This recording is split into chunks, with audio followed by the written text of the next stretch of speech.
Now, everyone knows the Proton Saga. It was the first model to be launched under the national brand by none other than Tun Dr. Mahathir back in 1985. And since then, it's been pretty much the national brand's best sellers for over 40 years. Back then, because it was a cheap car that got the nation moving, but since then, it's been incrementally updated to actually become pretty good cars for the past few generations. Now, 40 years later, we now finally have the all-new 4th generation Proton Saga, and I think this year is the biggest generation leap this model has ever seen. So let's go and check out what's new with the national hero.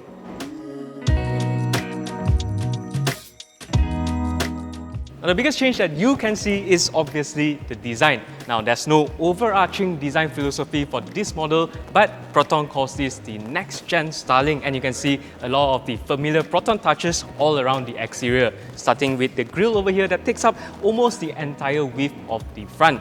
Now, this pattern over here is similar to the one that you'll see on the Proton S70, and it's said to be inspired by a songket pattern. You have this iconic ethereal bow that runs across the entire grille and also very nicely here into these headlights. And check this out, you now have LED projector headlights, and beside there, those two strips over there are actually LED turn indicators that I think looks a little bit like a tiger's claw.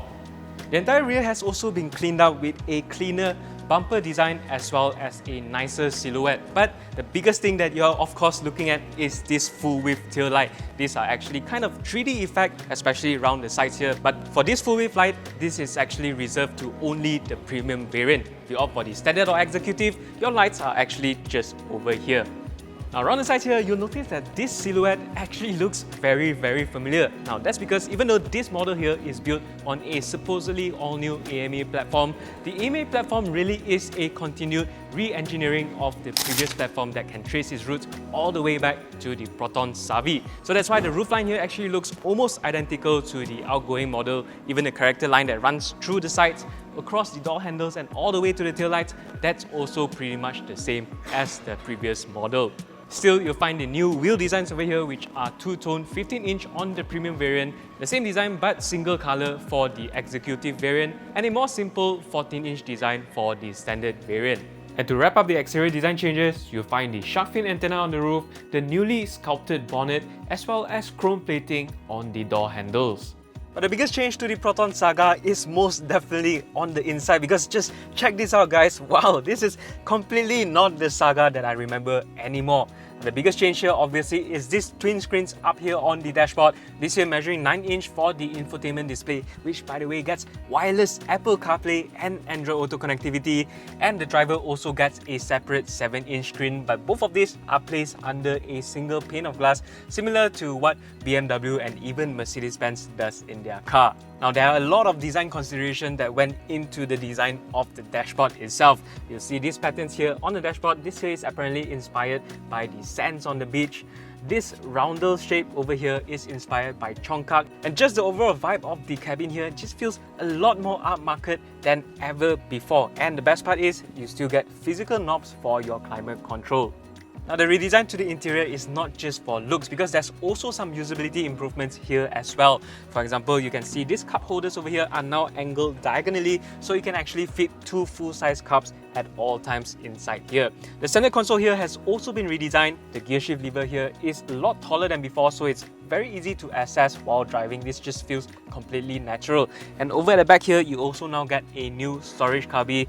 It's also got a new teh tarik hook in the front passenger side for your tapau food, and new USB charging ports for the rear passengers as well. Now, on that note, the premium variant also now gets adjustable headrests for the rear seats for even better comfort and safety. There's also this new D-shaped steering wheel that not only looks a lot sportier, it's also easier to get in and out of the driver's seat. We would have loved to see telescopic steering wheel adjustments here though, and the driver also doesn't get a footrest in the footwell, which can get a little tiring for long distance drives. Now, the 4th Gen Saga has also been given a big update underneath the skin in the form of a new 1.5-litre IGT 4-cylinder engine.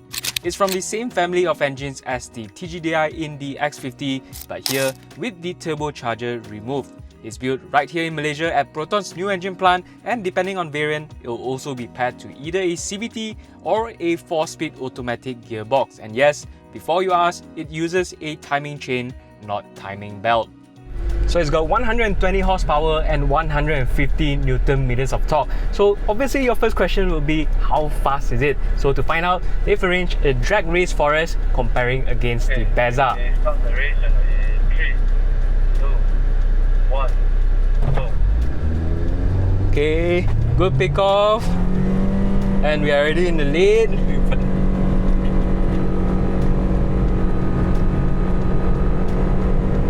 And 100 right at the line.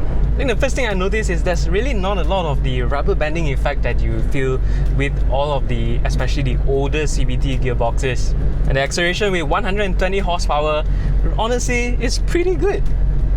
We still don't have exact performance data for the new powertrain yet, but Proton says the new engine and gearbox combo has resulted in a 14% improvement in fuel consumption, dropping to as low as 4.9 litres per 100 km on the MDC test cycle, just 0.1 behind the Bezza 1.3 litre.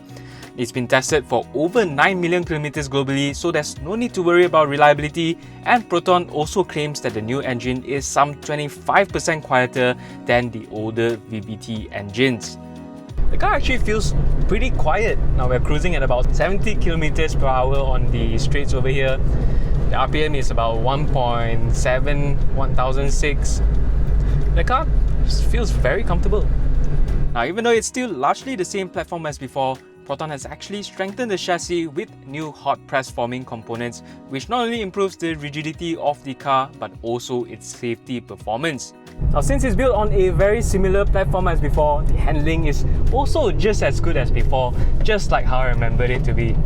Now changing directions actually feel very natural, and the steering actually feels pretty sharp as well. Power steering is now also electric instead of hydraulic, so it feels a lot easier to maneuver the steering wheel while still being pretty communicative. I think this is really still the benchmark for this segment. The updated platform and electric architecture has also allowed Proton to include new ADAS features for the first time ever on the Saga. It's based on a single camera system and only supports level 1 ADAS, but it's still got a pretty impressive list of features including autonomous emergency braking, blind spot monitoring with lane change assist, rear cross traffic alert, rear collision alert, lane departure warning, and even door opening warning. Now, Proton also says that the Saga is the first national car to complete the latest ASEAN NCAP full AEB test that includes moving motorbikes, and you don't need me to tell you how relevant this is to all of us driving here on Malaysian roads. And depending on variant, you also get up to 6 airbags for even more peace of mind. The all-new 4th generation Proton Saga is shaping up as a very impressive package, and all that's left now is the price, which we'll know when the car is officially launched. But Proton CEO Dr. Lee Chun-rong has previously stated that it will be launched in Malaysia this year, which means we don't have to wait too much longer to find out. But for now, what do you think about the all-new 4th generation Saga? Does it deserve its iconic nameplate? Let us know in the comments down below.